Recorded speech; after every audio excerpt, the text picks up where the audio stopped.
ce qu'ils subissent depuis des décennies, pour eux, c'est juste un mercredi. Malgré tout ce qui se passe, la Palestine ne reçoit pas vraiment de soutien politique et encore moins militaire. Au contraire, si t'envoies ne serait-ce qu'une gaufre en Palestine, il y a des chances que tu finisses fiché S.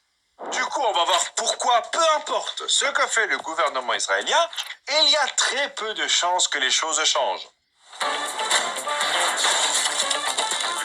Chaque année, dès que le mois de Ramadan arrive, les musulmans provoquent, selon BFM, une pénurie d'huile pour fabriquer leurs gâteaux, et l'armée israélienne débarque dans la mosquée Al-Aqsa de Jérusalem et bombarde Gaza sans que ça intéresse grand monde. Sauf évidemment ces personnes qui mettent ce genre d'image en photo de profil. En 2021, Israël avait bombardé Gaza et le Hamas pendant 11 jours durant le Ramadan, tuant plus de 200 personnes. Donc pendant que les Palestiniens diminuent le nombre de repas, t'as l'armée israélienne qui diminue le nombre de Palestiniens. Allez un peu plus à droite. Bah quoi?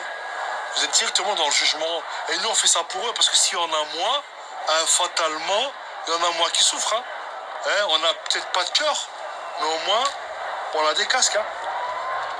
Cette année était particulière vu que durant le même mois, il y avait le Ramadan, la Pâque juive et plusieurs fêtes chrétiennes. Le délire est allé tellement loin qu'à Jérusalem, Israël a restreint l'entrée à l'église du Saint-Sépulcre d'une manière très agressive.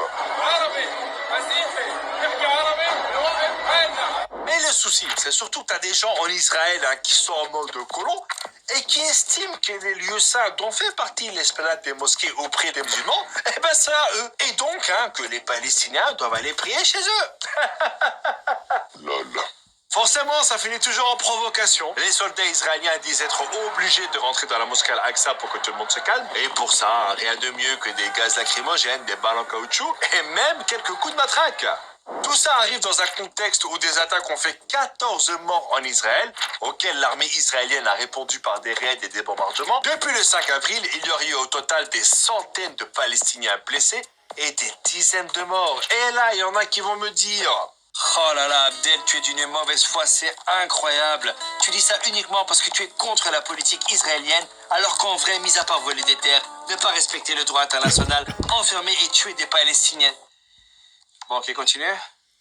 Et t'inquiète pas, on va pas oublier de s'abonner à la chaîne. Et malgré ça, personne n'en parle ou presque, et les réactions internationales sont proches de zéro. Ça commence quand même vraiment à se voir que presque tous les pays soutiennent l'envahisseur et demandent à l'opprimé de se calmer. Allez, approche. Encore vous? Ok, on tue leur famille, mais je suis désolé. C'est pas une raison pour jeter des pierres et abîmer mon casque tout neuf. C'est ce 2 poids 2 mesures qui est insupportable. Allez.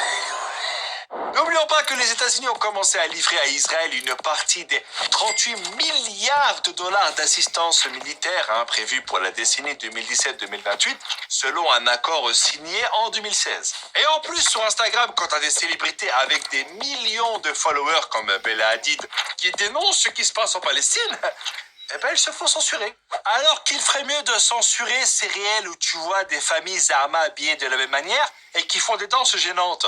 Mais les violences subies par les Palestiniens et les expulsions continuent. Donc il y a des centaines de milliers de témoignages et de preuves qui vont bientôt faire déborder les réseaux sociaux et forcer le monde à regarder de ce côté. Et j'espère qu'un jour un dirigeant israélien se fera auditionner par la Cour pénale internationale, même si je sais que pour l'instant, c'est surtout réservé aux Africains.